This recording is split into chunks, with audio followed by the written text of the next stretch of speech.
If you picture Emily Dickinson right now, you probably see a ghost. Oh, totally. Like a tragic figure. Right. A fragile spinster in this high-necked white dress, just, terrified of the outside world, locked in her upstairs bedroom, weeping over sad poetry. That is exactly the image everyone has. But, I mean, what if I told you that woman was actually a fiercely independent, completely rebellious genius who basically faked nervous exhaustion as, like, the ultimate productivity life hack? It's just a complete paradigm shift. Ah. I mean, the image of the weeping spinster is the absolute definition of a historical myth. Yeah. And honestly, it's a myth that, well, it obscures a far more dynamic and calculating and radical intellect. Okay, let's unpack this, because today we are going on a deep dive into a comprehensive Wikipedia article covering the life, work, and legacy of Emily Dickinson. It's a fascinating read. It really is. And our mission for you, the listener, is to completely rewire how you understand her. Because the source material reveals she wasn't some, helpless recluse. Not at all. She was actually a master gardener. She was a meticulous architect of her own time and an innovator who deliberately curated her environment to maximize her creative output. Exactly. We really need to look past this myth of Emily Dickinson. And, it's worth noting, that myth is actually what people in her own town called her during her life. Wait, really? Yeah, they literally called her the myth. But we are going to look past the myth to understand the why behind her choices. Right, like why did she actually do it? Exactly. Why did she step back from society? Why did she invent an entirely new way of writing? When you start asking those questions, you realize her isolation wasn't a surrender at all. It was a highly effective strategy. But is it completely a myth? I mean, she did wear white exclusively in her later years. She did, yeah. And she did refuse to leave her family's house for decades. So that sounds exactly like a fragile recluse to me. What are we getting wrong here? Well, to understand the physical seclusion later in her life, you really have to look at how intensely engaged she was with the world during her early years. Okay. She wasn't born in a vacuum, Yeah. And she certainly wasn't shrinking away from society as a child. She grew up in a very prominent, highly visible family in Amherst, Massachusetts. They were kind of a big deal, right? Huge. Her grandfather literally founded Amherst College. And her father was this formidable lawyer. He was a state senator and a U.S. congressman. Oh, wow. Yeah, so they were essentially the center of the town's political and social universe. And because of that status, she got an education that was incredibly rigorous for a young woman in the 1840s. Unusually rigorous. Yeah, she spent 7 years at Amherst Academy. And we aren't just talking about learning needlepoint and basic manners here. Right. She was studying English, classical literature, Latin, botany, geology, history, and arithmetic. But then at 17, she goes off to Mount Holyoke Female Seminary. And that's where things change. Yeah, she only lasts 10 months. So if she was this brilliant scholar, wasn't leaving a prestigious seminary after less than a year, just a sign that she, couldn't hack it away from home. Well, not exactly. The source material notes that the reasons for her leaving are definitely debated. Homesickness and poor health are often cited. Sure. But a major factor was likely her rebellion against the heavy religious discipline of the seminary. You have to remember the context of 19th century New England Calvinism. Right, and for you listening, Calvinism isn't just like a casual Sunday service. No, not at all. We're talking about a very strict, intense theology. It's heavily focused on predestination and these public declarations of salvation. Precisely. It demanded absolute conformity. The seminary was constantly pressuring students to experience evangelical conversions. It sounds exhausting. It was. Emily's brother Austin eventually just showed up to, quote, bring her home at all events. She wasn't fleeing education. She was fleeing institutional rigidity. So leaving the seminary was less about dropping out and more like, it's like a modern-day genius dropping out of an Ivy League school to build a tech startup in their garage. That's a great way to look at it. Right. Except her startup was revolutionary poetry. She didn't want to stop learning. She just wanted total control over the variables. Exactly. She started curating this wildly eclectic reading diet on her own terms. Shakespeare, Keats, the Bronte sisters, Ralph Waldo Emerson. And what's fascinating here is how she used the traditional texts she was given, especially the Bible. Oh, yeah, this part is wild. Her father gave her one when she was 13. But she didn't read it the way a dutiful 19th century Calvinist daughter was expected to. Right.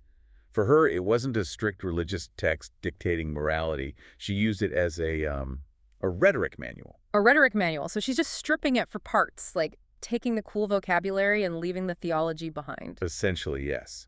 She used biblical language and cadence in her letters and poems not to resolve theological questions, but to raise deeply human, unanswerable ones. That is so subversive. It really is. She repurposed the sacred text to explore deep human connections, nature, and personal suffering. Which perfectly aligns with her quiet rebellion against the church itself. Now, there's a huge religious revival in Amherst in 1845. The whole town was swept up in it. Yeah, and 46 of her peers made these formal public confessions of faith. And Emily went along with it for a very brief moment, saying she found perfect peace, but it simply didn't stick. No, it is. She never made a formal declaration. By 1852, she basically stopped going to church altogether. And if we connect this to the bigger picture, it shows her profound commitment to independent critical thinking. She simply refused to perform a faith she didn't genuinely feel. Right. She later wrote a brilliant poem that begins, "Some keep the Sabbath going to church. I keep it, staying at home." I love that line. It's so good. She was setting her own terms for how she would interact with the universe, replacing the church's rituals with her own. But if she was so independent and rebellious in her mind, why did she physically lock herself away? Because in the late 1850s and 1860s, she becomes this notorious woman in white, speaking to visitors from the other side of a closed door, refusing to even cross her father's grounds. It really does look like a mental breakdown. It looks that way until you examine the practical domestic reality she was facing. This wasn't just a woman sitting in an empty room staring at the wallpaper. Right, she was busy. Very busy. Starting in the mid-1850s, her mother became effectively bedridden with chronic illnesses, a state that lasted for decades. Someone had to stay home to care for her, and Emily took on that role. And on top of being a full-time nurse, she was doing heavy domestic labor. She was responsible for the kitchen, the cleaning, and the baking. Yes, the baking. She was actually famous in her town for her baking, so she wasn't hiding, she was working. And alongside all of that grueling domestic labor, she was maintaining an incredible intellectual output. The first half of the 1860s, right during the American Civil War, was her most intensely productive writing period. Which is mind-blowing. It really is. She wasn't just scribbling random thoughts. She was meticulously taking her previously written drafts, making clean copies, and secretly binding them into 40 hand-sewn manuscript books. These are the famous fascicles. And for you listening, try to visualize the physical labor of this. Yeah, that is intense. She's taking sheets of folded stationery, stacking them, piercing holes through the margins with an awl or a thick needle, and literally threading them together with string to make her own self-published books. Hidden completely from the world. Exactly. Nearly 800 cleanly copied poems, meticulously organized, hidden away in a drawer. Nobody even knew these books existed until after her death. It is a staggering volume of secret work. Yeah. And it wasn't her only massive undertaking. She was deeply engaged with the physical world right outside her window. Yes, the gardening. Right. The source points out that during her lifetime, locally, she was actually known more widely as a master gardener than as a poet. Hold on, we need to clarify this. Because when people hear gardener in the 1800s, they just picture, like, a woman in a sun hat clipping a few roses for the dining table. A very polite hobby. Right. But that's not what she was doing. Not at all. She studied botany intensely from the age of 9.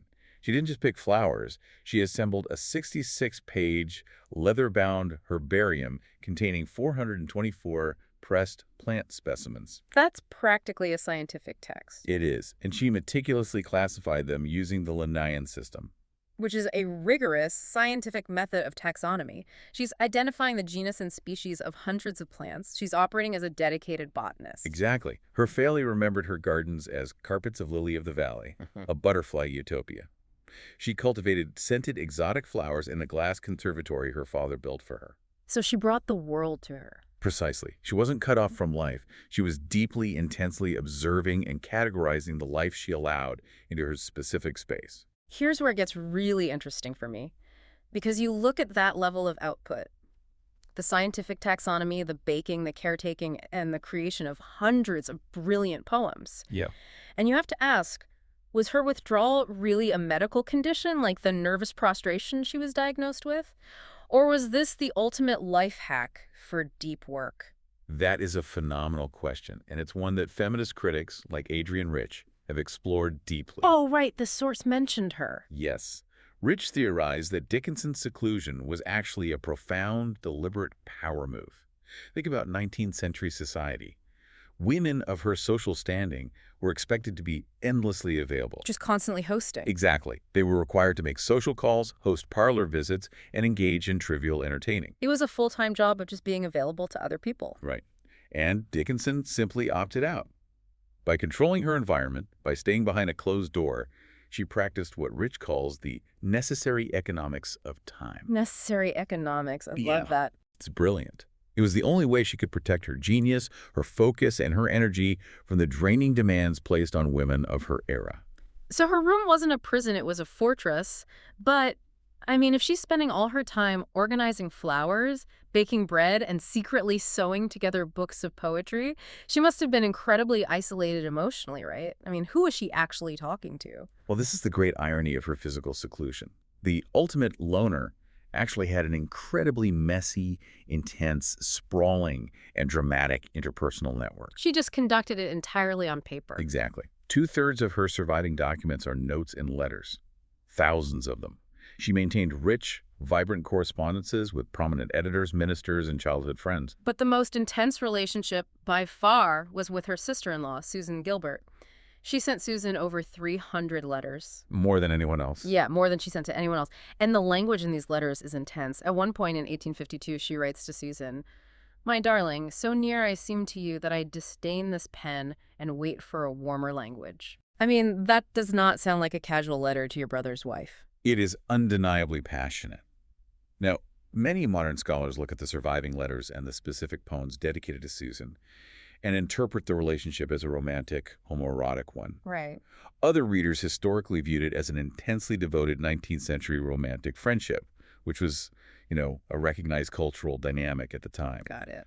But, impartially speaking, based purely on the sheer volume and the emotional depth of the text we have, there is no denying that Susan Gilbert was a central emotional and editorial force in Emily Dickinson's life. She was everything to her. Dickinson herself told Susan, "With the exception of Shakespeare, you have told me of more knowledge than anyone living." Which makes the posthumous censorship of her work so dramatic and honestly infuriating. Because after Emily dies, her sister Lavinia finds the fascicles and wants to publish them. And the person who eventually helps edit and publish Emily's poems is a woman named Mabel Loomis Todd. And here is the soap opera twist. Mabel Loomis Todd was secretly having a long-term affair with Emily's brother, Austin. Who is Susan's husband? Exactly. It's so messy. It really is. And this raises an important question about how history is transmitted to us and who gets to hold the pen. Mabel Loomis Todd had a very poor relationship with Susan, for obvious reasons. Obviously. So when she got her hands on Emily's manuscripts, she actively worked to diminish Susan's role in Emily's life. But how did she actually do that? Did she just, leave certain poems out of the published book? It was much more invasive than that. Infrared technology used on Dickinson's manuscripts later revealed that Mabel literally, physically altered the original documents. Wait, really? Yeah. She would take an eraser or a knife and literally scrape the ink off the page to erase the name Susan. That is wild. She censored the actual physical artifacts to rewrite Emily's history and write Susan out of the narrative. That is staggering. It's like a prestige TV drama, the hidden affairs, the physically mutilated manuscripts, and Susan wasn't even her only intense connection. No, not at all. She wrote these incredibly mysterious master letters to an unknown man, just pouring out her soul.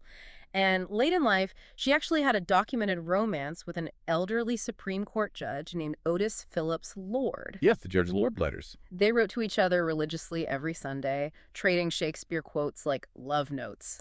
It entirely shatters the image of the isolated, emotionless spinster. It absolutely does. Yeah. Because the intensity, the nonconformity, and the sheer intellectual velocity present in her private relationships were the very fabric of her revolutionary poetic style. Right. She experienced the world with a razor-sharp immediacy. She processed all of that chaotic emotion on the page, and that is exactly what her poetry looks like, which is why her contemporaries simply could not handle it. Let's actually look at the mechanics of this poetry, because if you read it today, it still feels incredibly modern.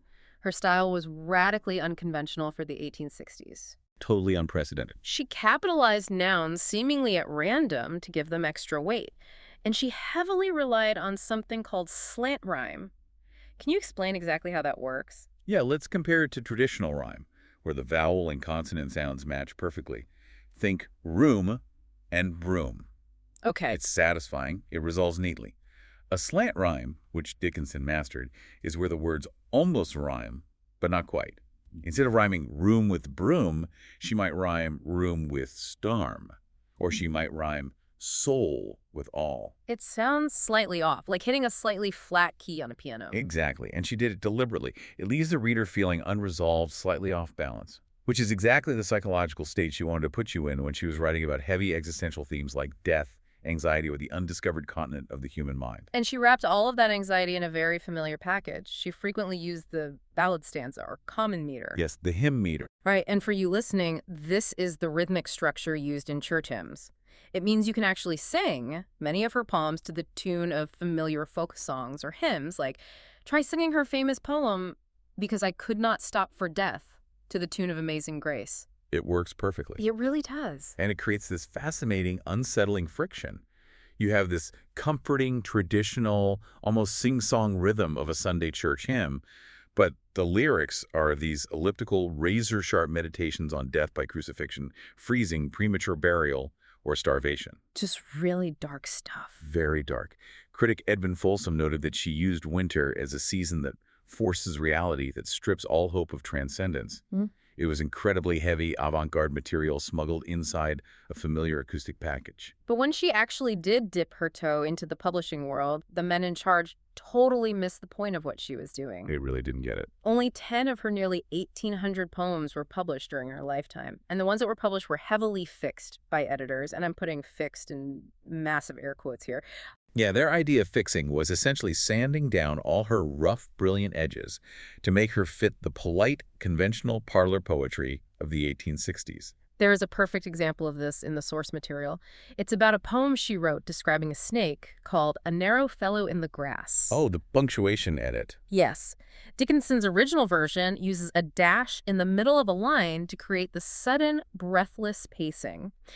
But the editors at the Springfield Republican removed her dash and dropped in a standard comma and a period. Ouch. Dickinson actually complained, saying the edited punctuation completely altered the meaning of the poem. And she was absolutely right. Think about the physical experience of encountering a snake in the grass.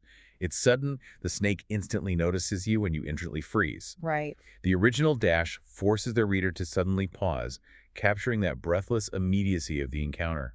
By replacing it with standard punctuation, the newspaper turned a visceral, heart-stopping moment into a completely commonplace, relaxed observation. So what does this all mean?